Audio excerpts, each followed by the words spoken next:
മനുഷ്യന് മാത്രമാണ് അള്ളാഹുവിനെ കുറിച്ചുള്ള ചിന്ത അല്ലാത്തത്. മരങ്ങൾ 24 മണിക്കൂറും തസ്ബീഹിലാണ്. ഇമാം ഷഅറാനി റളിയല്ലാഹു അൻഹു പറഞ്ഞു, ഒരു മരം മുറിക്കുന്ന മനുഷ്യൻ 12 മണിക്കൂറിൽ കൂടുതൽ തസ്ബീഹ് ചൊല്ലണം. കാരണം മരം 24 മണിക്കൂറും തസ്ബീഹ് ചൊല്ലുന്ന ജീവിയാണ്. മനുഷ്യനോട് 24 മണിക്കൂർ ചെല്ലാൻ പറഞ്ഞിട്ടില്ല. വദ്കുറുല്ലാഹ കസീറൻ ലഅല്ലകും തുഫ്ലിഹൂന. കസീർ എന്ന് പറഞ്ഞാൽ 50% കൂടുതൽ, അഥവാ 12 മണിക്കൂറിൽ കൂടുതൽ. അതുകൊണ്ട് 12 മണിക്കൂറിൽ കൂടുതൽ തസ്ബീഹ് ചെല്ലുന്നവന് മാത്രമേ കോഴിയെ അറുക്കാൻ അവകാശമുള്ളൂ എന്ന് ഇമാം ഷഅറാനി. കാരണം കോഴി 24 മണിക്കൂറും അള്ളാഹുവിന് തസ്ബീഹ് ചെല്ലുന്ന ജീവിയാകുന്നു. ഒരു കോഴിയുടെ പ്രത്യേകത പോലും ഇല്ലാത്തവരായി ചിലപ്പോ നമ്മൾ മാറുകയാണ്.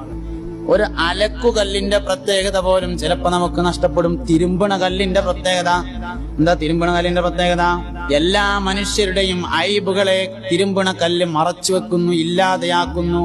മനുഷ്യന്മാരെ ഐബൊക്കെ കൊണ്ടുപോയിട്ട് കല്ലുമ്മ കൊണ്ടുപോയിട്ട് തിരുമ്പുകയാണ്. മൂപ്പരത് ഇല്ലാതെയാക്കി കളയാണ്. എന്നാൽ ഇൻഫർമേഷൻ ടെക്നോളജി പോലും ആളുകളുടെ ഐബുകൾ കണ്ടെത്താൻ വേണ്ടി ഉപയോഗപ്പെടുത്തുന്ന തിരക്കിലാണ് നമ്മൾ. കമ്പ്യൂട്ടറും ഇന്റർനെറ്റും ഒക്കെ ആൾക്കാരുടെ ഐബ് കണ്ടെത്താൻ വേണ്ടി ഉപയോഗപ്പെടുത്തുന്ന തിരക്കിലാണ് നമ്മളുള്ളത്. ഒരു പാറന്റെ, ഒരു തിരുമ്പണ കല്ലിന്റെ പ്രത്യേകത പോലും ഇല്ലാതെ ചിലപ്പോഴൊക്കെ നമ്മൾ ജീവിക്കുന്നവരായി മാറുകയാണ്. നമ്മളൊരു തിരിച്ചുപോക്ക് അനിവാര്യമാണ് അള്ളാഹുവിങ്കലേക്ക്. ഇദാ ദക്കറല്ലാഹ ഖലസ. ഒരാൾക്ക് അള്ളാഹുവിനെ ഓർമ്മ വന്നാൽ അവൻ രക്ഷപ്പെടും.